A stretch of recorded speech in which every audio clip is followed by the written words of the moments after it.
Alright, so it's time to talk about Empyrion Galactic Survival. A very fine survival game, according to their own Steam video, which I would agree with, but we'll get into that. So, about 2 weeks ago, a bunch of drama started surrounding this announcement here. Experience a Darker Empyrion in the Dark Faction DLC. Now, Eleon Game Studios made this announcement, and there's a second announcement in here that is kind of just tacked on at the end.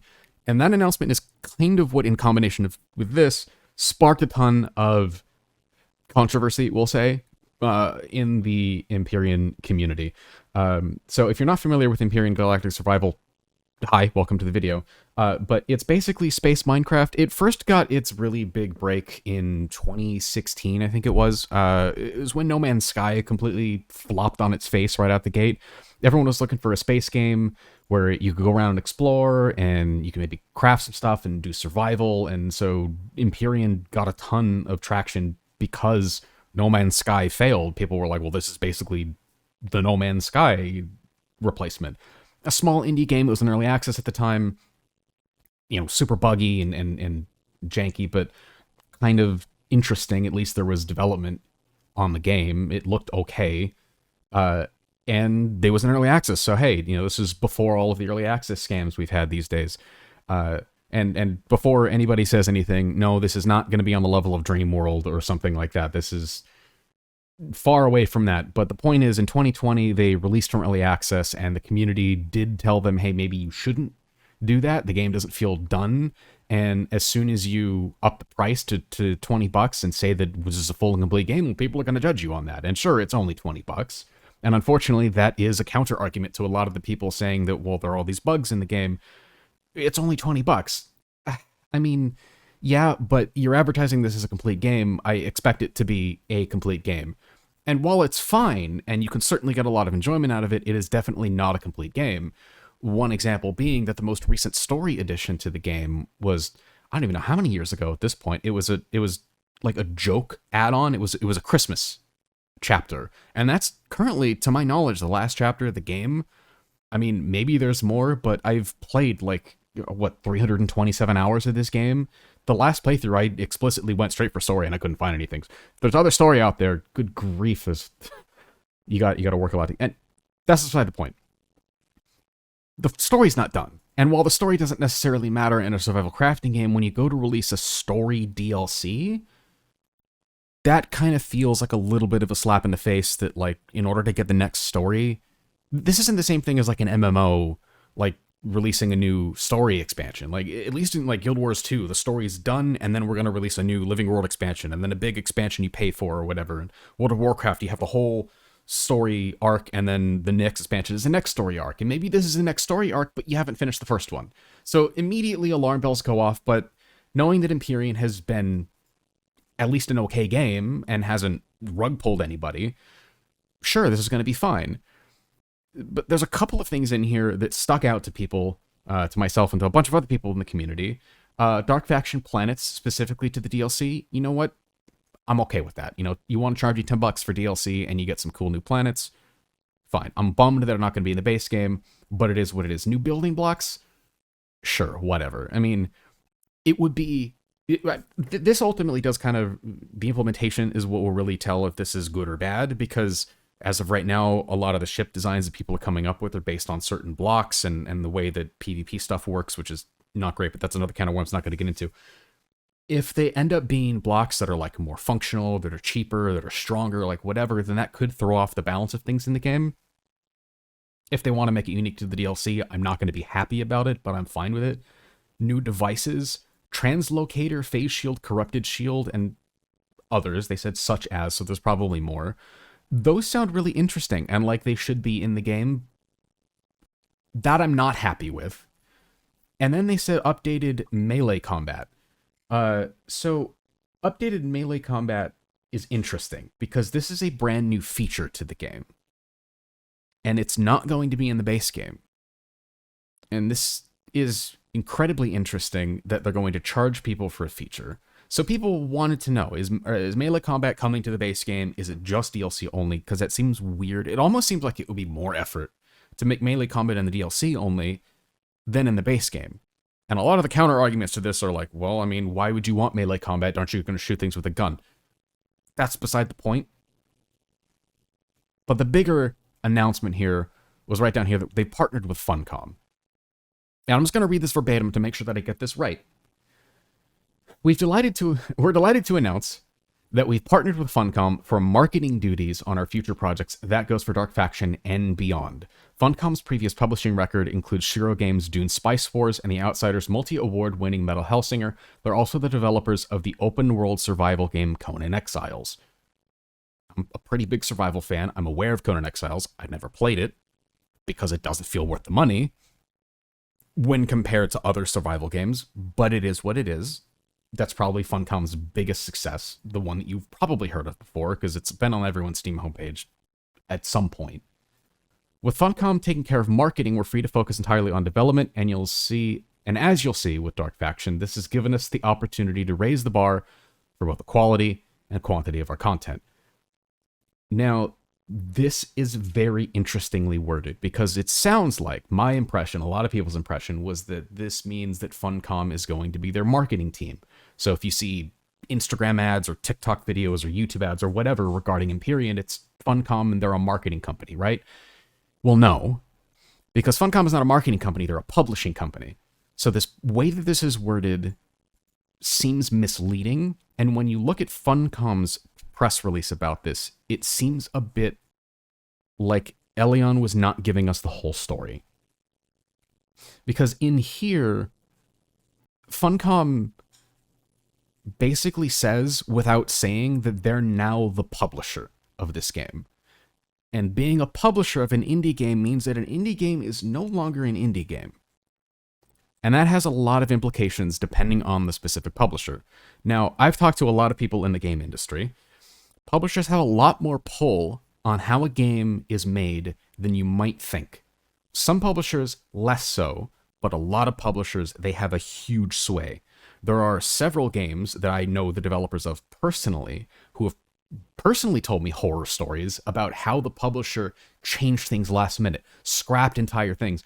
They went on about, you need to make this feature, and for months the developers worked on the feature and then said, no, actually we don't like that, let me just pull that, and now that entire thing's been removed from the game. Or they said, we need you to implement this mechanic, and developers say, well, we can't fit that organically into the game. The publisher says, we don't care, it has to be in there. Now, maybe Funcom is that kind of publisher, or maybe they are the kind of publisher that's just going to let Eleon do what they want to do and just collect a paycheck. I don't know enough about Funcom to know that for certain. Maybe someone else does. But it seems very clear based on this press release that Funcom is definitely the money behind Eleon Studios and behind Empyrion now. Which has a ton of implications that Eleon is not getting into, and in fact they are censoring discussion of. We'll get into that in a minute here. Now, after this announcement was made, there were a lot of discussions on their own private forums and Discord, which I am not going to touch that cesspool, and on the Steam forums, and a lot of stuff was being censored. So Eleon released this FAQ. All right, we're going to answer your questions here. And the thing that got me about this is they said one of the FAQs was, will we get melee combat? And they said, yes, there will be melee combat in the DLC game version. Take a closer look at the published screenshot, winky face. Sorry, not a smiley face, winky face.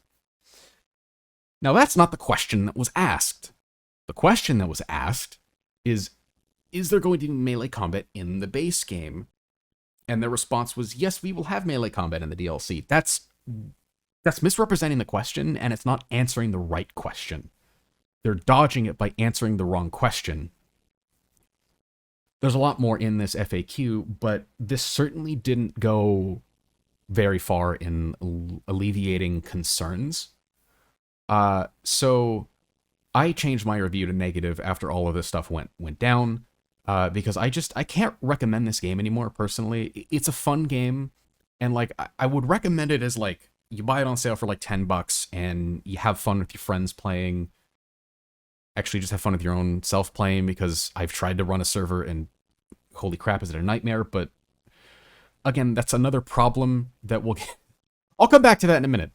So, the problem is that the game itself is fine for a while, and then it gets boring, like all survival games do, and you either keep playing or you don't. But the future of the game seems in question to me.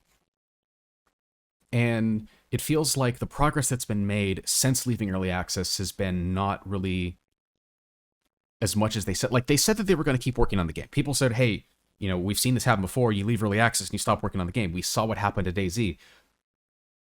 Like, Arkham Knight's still broken. How are you going to keep working? But they said we're going to keep working on it, and they kept pushing releases. But when you look back on it realistically, the releases that came out since 2020 are fairly token. Like, there's a lot of long-standing issues that aren't still addressed. Multiplayer's still buggy. The way that you have to run a server is odd and confusing and just doesn't match up with, like, any other... Like, I've run Minecraft servers, I've run Rust servers, I've run TF2 servers. Like, all of those work in a very confusing way because you need a bit of technical know-how, but the way Empyrion server works is just stupid. I'm sorry, but it just is. And that hasn't been fixed. That's been an issue for a long time. There's clipping issues. There's all kinds of stuff. And then there's even big releases like the CPU and volume releases that a lot of the community very much dislike. And Eleon was at least smart enough to disable that stuff by default. I think they may have said they enabled it by default recently, but the community really doesn't like it. And from what I can tell, Eleon doesn't like that the community doesn't like it. And then there's a fairly big community mod called Reforged Eden, which, to my understanding, is the conglomeration of a couple of other mods that came together to be basically the mod that everybody plays with. If you're not playing with Reforged Eden, definitely try it. It's a really good mod. And so there's questions about, will Reforged Eden work with this? And there's one more question, because they did bring up, and I don't remember if this was in a Steam thread or not, that Empyrion is coming to the Epic Games Store. And that raises questions about the Steam Workshop for this game. Because if Empyrion comes to Epic Games, the Steam Workshop is here. How are you going to subscribe to all of these blueprints and all this content that people have made? Reforged Eden. How is this all going to translate over? Will it be? I'm assuming there'll be crossplay between the Steam and the Epic Games versions, but again, they're not answering any of these questions. And going forward, are they going to update the game in such a way that this kind of community content will be more difficult or non-existent? I don't know. These are questions that we've had that they're not answering. So I went and made a forum post called DLC is a Mistake, which, as you can see, it's locked, and spoiler alert, I'm already banned from the forums. Where I basically raised some of my initial concerns. Like, I didn't want to go too hard because I do want to have a little bit of faith in these developers. I want to at least give them the benefit of the doubt, because they haven't rug pulled us so far. They haven't pulled a dream world where they promised the world and then delivered nothing. They haven't taken the money and run. They're still here, but there's a lot of questions to be answered, and they aren't answering any of them. This thread ultimately got locked as people descended into arguing. And so then I went and made a second thread, because at that point I was really losing faith in the developers. Like, I did not want to believe that they were just locking and censoring things. I wanted to believe that it was just locking and censoring, like, slap fights and just people being toxic to each other. And for a good while, this thread stayed up with people sometimes getting heated, but for the most part, just disagreeing strongly with each other, which is something that I actually really like. If someone has a reason to disagree with me, I would rather they disagree and give reasons and be civil about it than get nasty. And most of the people in this thread were not getting nasty. It got to a point fairly far down where people were basically, including myself, were basically just repeating ourselves. And people didn't seem to be understanding or listening. I only kept going because I did get messages from people privately telling me that they were actually... They understood. Like, they weren't participating in the thread, but by reading posts, they were understanding the size of the argument. They were forming their own opinions. So that really kept me going. Towards the end, I noticed that there were actually posts getting deleted. I don't know what posts they were. I didn't manage to archive everything. And then towards the end here, some people started actually having some really, really interesting discussion. And right as it started to be interesting, the developer stepped in and locked the thread. There was also a post that was made on here that got deleted before it got locked. So, being a bit of a jerk, I went and made a thread where I said, all right, fine, let's just have productive discussion regarding player opinions of the current state of the game. You can read this. I'll link it in the description if you want to read it. I was kind of having some fun. I expected to get banned. I didn't actually get banned for this. I got the post removed with a warning to stop spamming. So I ended up making a third thread, which was completely different. It wasn't intended to be a joke. It was just like, look, I just want to talk about this game and I want to talk about what's going on, and I would like some answers from the developers. And then I got banned with the reason being given. Continues writing posts when he's told to stop. So I'm banned until January 23rd, which I guess is tomorrow as of making this video. So that's all that. But this comment here, so this post actually stayed up for a little while. When I archived this, it was 22 minutes old. It got deleted almost immediately after I had archived it. 9 minutes after this post was made. It stayed up until the post was made, and about 10 minutes later, the devs noticed it and deleted it. And then my third post didn't get deleted until this comment was then reposted. Now, this comment has a lot of really interesting information. It is a massive wall of text. I'm going to link it. You can read it for yourself. Let this guy talk for himself. He has some background information about the game that I might go into in the future when I've done a bit more research into this. But it doesn't paint a very pretty picture for Eleon. But not because of the Funcom thing in this DLC, but because of their history. And because of the way that the game has been developed from day one. Now, I went ahead and I did something that I don't think anyone else has done. And I reached out and did a lot more digging into this than anyone else I think has done. I tried to reach out to people who were involved with it, who would actually have some knowledge of what's going on inside. When it came to actually contacting people at Eleon, I got stonewalled, which was no surprise to me. I didn't expect them to respond to me, but they completely didn't listen to me at all. They didn't want to hear anything I had to say. I asked them I just asked them simple questions. Like I said, like what kind of development tools do you use? Like I assumed, oh, we use Unity and Blender to make the models and Unity to program the game. The response I got was that's internal information. It's not. I could literally walk in. I could call up anybody that I know at a game studio and say, hey, what do you program your game in? Oh, we're using Unreal Engine, or we're using id Tech or whatever. Like, they would respond to that, but they didn't respond. Fine, that's their prerogative. They don't want to respond. They don't want to respond. I got some responses from people who have worked with Eleon in the past who expressed not like horrible things. I'm not going to say that they were like throwing allegations of misconduct or whatever, but it didn't paint a good picture of the entire development of the project. There was a lot of talk from a number of people about how things were sort of chaotic. There wasn't a ton of structure going on. Like I had mentioned before, how publishers have a sway over games, and how I'm aware of some games where features have just been completely canned by a publisher, even though the developers spent lots of time on it. When that happens at like a big game studio, like, imagine if Blizzard works on a feature and then they can it, right? Blizzard's canned so many projects in the past, but all of those people got paid. And that's kind of a key thing here. They all got paid for their time, and they know that their job is to come into work, sit at a desk, and code, and model, and draw, and write, and things like that. It appears that at Eleon, it was very similar, but it was, let's say, not as stable of an environment. Now, I'm not going to explain any of the details here. I don't want to get anyone in trouble. I don't want to cause any problems for people. And now that Funcom is partnered with Eleon, I'm really reticent to explain anything in more detail, because I don't want Funcom to take I don't know what action Funcom could take, but I don't want to accidentally cause problems for people who are just trying to make a living in the industry. One big thing that I will say is that there was a prediction, a guess, a hypothesis, if you will, that I had, that Eleon is basically a couple of people at the top, and all of the actual people doing the work are contractors. That's true. I guessed that. I hypothesized that. I figured that was the case. I dug into it, and that's exactly what happened. Now, the lead programmer is the guy who's in charge. It's the Eric guy mentioned in this article.